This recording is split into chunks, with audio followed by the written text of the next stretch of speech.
مساء الخير يا شباب. الدرس الماضي بلشنا بالفصل الثاني وحكينا عن اليونت الأولى. هاي حكينا عن الريجون، عن الزونز، عن السبسكريبشن إلى آخره. اليوم بدنا نحكي عن شيء اسمه Azure Compute and Networking Services. طبعا again يا شباب هي كلها معلومات نظرية، فأنت لازم تحفظها وتفهمها مشان بالمستقبل تستفيد منها، لأنه لا هي عبارة عن بس مداخل، عبارة عن مبادئ، بينما بالادمنستريتور بالسولوشن اكسبرت اركيتكت بتصير تستخدمهم بشكل عملي. الفيرتشوال ماشينز يا شباب مثل ما حكينا بالدروس الماضية عبارة عن سيرفر كامل، فيزيكال سيرفر، وبقلبه في عندي برنامج مثلا مثل هايبر في من مايكروسوفت او الفي ام ورك ستيشن من في ام، وهن بيعملوا تقسيم لهالفيزيكال سيرفر لاكثر من لوجيكال سيرفر. فأنا ممكن الفيزيكال سيرفر الواحد يكون بقلبه في عندي 20 سيرفر، كل سيرفر بيناتهم بسموه فيرتشوال ماشين أو في ام. فالفي ام هي عبارة عن لوجيكال سيرفر ضمن فيزيكال سيرفر. طبعا الرام، الهارد ديسك اللي بقلبه، البروسيسور، هي كلها بتكون عبارة عن سوفت وير بيشغلها السيرفر الفيزيكال الاساسي. تمام. غالبا البرنامج اللي بيشغل هاي السيرفرات بسموه الاوركستريتر، مثل مثلا الهايبر في. انت بتقعد تشتغل عليه كانك عم تشتغل سيرفر نظامي عادي، لكن هو ما فيزيكال، هو لوجيكال ضمن فيزيكال. طبعا مايكروسوفت كمان وفرت خدمه اسمها Azure Virtual Desktop او ما يسمى بال WVD. هو عباره عن كمبيوتر بتفوت عليه عن طريق الويب. يعني بدل ما انت يكون عندك، يعني انت هذا السيرفر كنت بالعاده نحن مثلا لما نفوت على سيرفر نفوت عن طريق الار دي بي او الريموت ديسكتوب مثلا. هلا لا، ما في داعي. هلا بس بتروح على الويب وبتحط اسم العنوان الاي بي مثلا او اللينك تبعه، وبتفوت على الكمبيوتر من خلال الويب. فهي بيسموه الاجور فيرتشوال ديسكتوب. فانت فايت على سيرفر من عن بعد لكن عن طريق الويب. هاي شغله كتير عظيمه. اذا بتشغلوا الفيديو لتشوفوا كيف بصير الوضع مثل ما شايفين عن طريق الويب. حط هو موقع WVD وعاد يشتغل. فتح الكمبيوتر،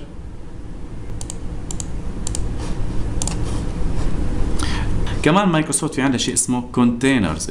الكونتينر مثل ما شرحت لكم اياه بالدروس الماضيه، الناس اللي بيشتغلوا بالويب ديفلوبمنت مثلا او عندهم مثلا عندهم ويب سايت بدهم يطلعوه، فهن لا يشتغلوا بالويب سايت ويشغلوه مثلا، بيعملوا انستول لداتا بيزز كتير، وفي عندهم بري ريكويستس يعني بسموها المتطلبات قبل ما اشغل مثلا داتا بيز مثل SQL، مثل الاباتشي، مثل IIS. هاي كلها شغلات بتلزمهم هن للمبرمجين حتى يشغلوا الويب سايت تبعهم. فمايكروسوفت بتقول لك هاي فيرتشوال ماشين وبقلبها بينزل كل شيء داتا بيز وكل شيء بلاتفورم موجوده بدك اياها، انت شغلتك بس تشغل الويب سايت تبعك. هاي بسموها الكونتينر. واقرب مثال على هالشيء في تطبيق اسمه الدوجر. اسمه دوجر. شركة دوجر هو عبارة عن كونتينر في له تطبيقات كتير الشركات بتستخدمها. الشيء اللي حكيناه بالماضي، الشيء اللي حكيناه هلا كلاته كان اسمه virtualization. حديثنا عن الفي ام وحديثنا عن الكونتينر. هلا في شيء اسمه serverless computing. شو يعني serverless computing يا شباب؟ serverless computing اسمه Azure Functions.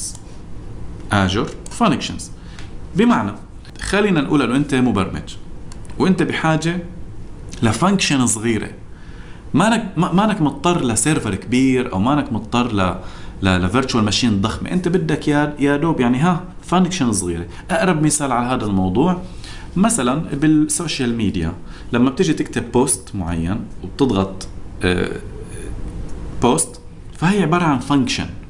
لما بتضغط لايك او بتعمل شير، فانت هي كل وحده منهم اسمها فانكشن.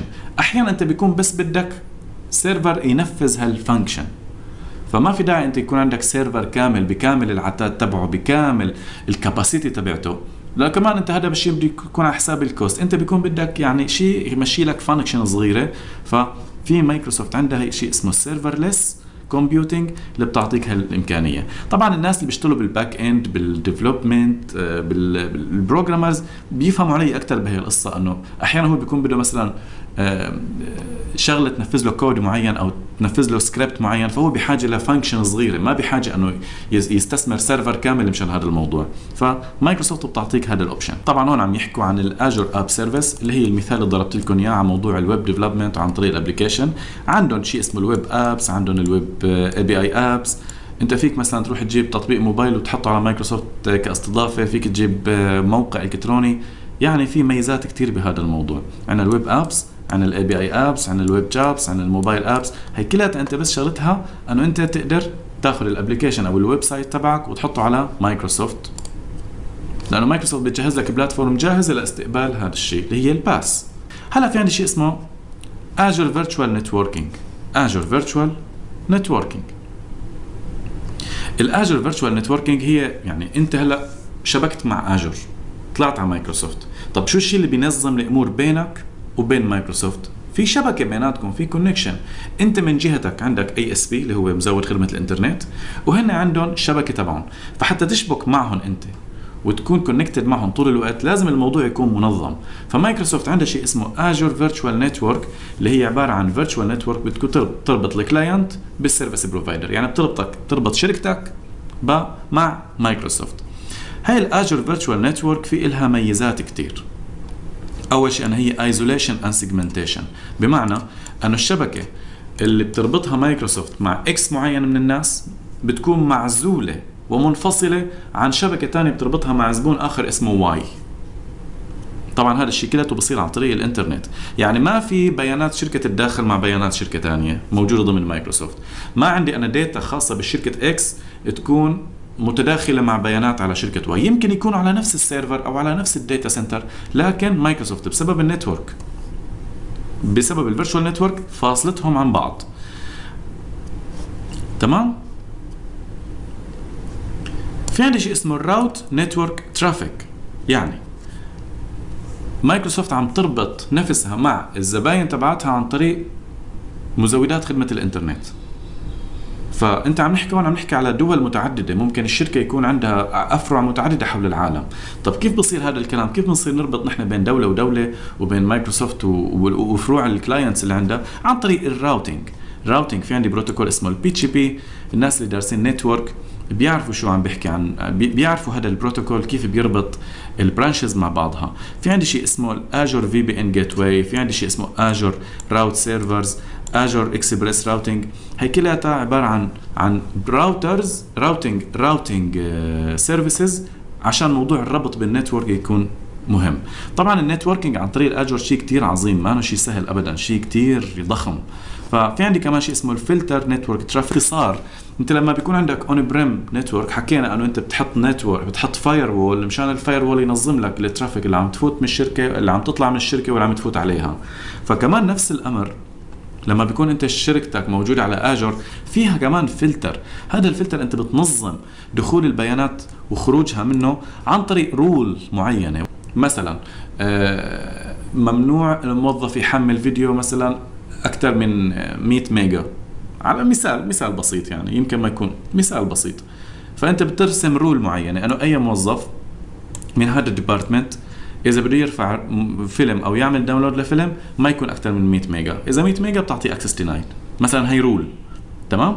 في عندي شيء اسمه كمان عن طريق الابليكيشنز، يعني انت كمان حكينا عن اللود بالانسر اللي حكينا عليه لما حكينا عن الاون بريم، كيف انه هو بيعمل بالانسنج بين الكونكشنز الموجوده عندك. كمان انت فيك عن طريق الاجر تختار هيك شيء. هذا بالامور العمليه كلها حنشوفها نحن ونحكي فيها ان شاء الله، كيف انا بختار اللود بالانسر، كيف بختار الفاير وول.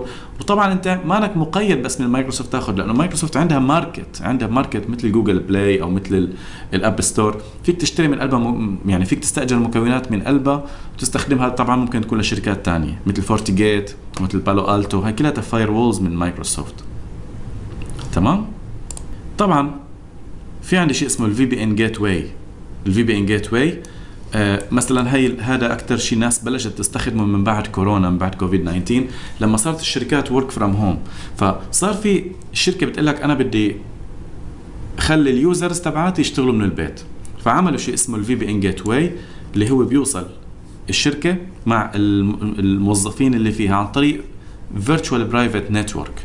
يعني هون لما نقول في بي ان احنا عم نحكي على فيرتشوال برايفت نتورك، عباره عن تانل، عن قناه توصل بين البوينت الاولى اللي هي الشركه والبوينت الثانيه اللي هي الموظف. تمام. فهي بتعمل كونكت للداتا سنتر الفيزيكال اللي عندك الاون بريم، للكلاود. وكمان بتعمل سايت تو سايت كونكشن، يعني اذا الشركه لها عده افرع حول العالم، فعن طريق الفي بي ان جيت واي بصير في وصل بين الشركه اكس اللي موجوده مثلا بدبي والشركه واي الموجوده مثلا بالرياض بالسعوديه. وكمان بتربط الكمبيوترات وحسابات المستخدمين، يعني بصير ربط تماما، ربط كامل بيناتهم عن طريق الفي بي ان جيت واي. طبعا بالنسبه للبروتوكولات المستخدمه، في بروتوكولات مثلا مثل الاي بي سيك تونل، وفي شيء اسمه كمان البوليسي. فيك عن طريق البوليسي انك تطبق بوليسي معينه للفي بي ان جيت واي حتى يوصل لك اياهم. طيب في عندي شيء اسمه هاي افيلابيلتي سيناريو، اكتيف ستاند باي، اكتيف. هاي شو يعني؟ هلا انت لانه مثل ما حكينا انه مايكروسوفت بتحاسبك على زمن التشغيل تبعك، ففي بعض السيرفيسز مثلا انه انت ما في ضروره انها تكون شغاله طول الوقت، فهي بتشتغل فقط عند الطلب. ماشي، هي فيك تعمل هذا الشيء باختيارك للاكتيف ستاند باي للاوبشن هذا، انه انت لما بيجيك ريكوست بتشتغلي يا هالفانكشن، طالما ما اجاك ريكوست فانت مطفيه. فهي مايكروسوفت بتحاسبك فقط على زمن التشغيل، اما طالما السيرفيس مطفيه فهي ما بتاخذ منك اي كوست. كمان بنفس الوقت في عندي شغلات لازم تكون اكتف طول الوقت، يعني في فانكشن لازم تكون طول الوقت شغاله وموجوده، ما بصير تكون ايدل او انها تكون بسيطه. هي كلها اوبشنز انت اثناء انشاء اي فيرتشوال ماشين او انشاء اي ريسورسز بتستخدمها.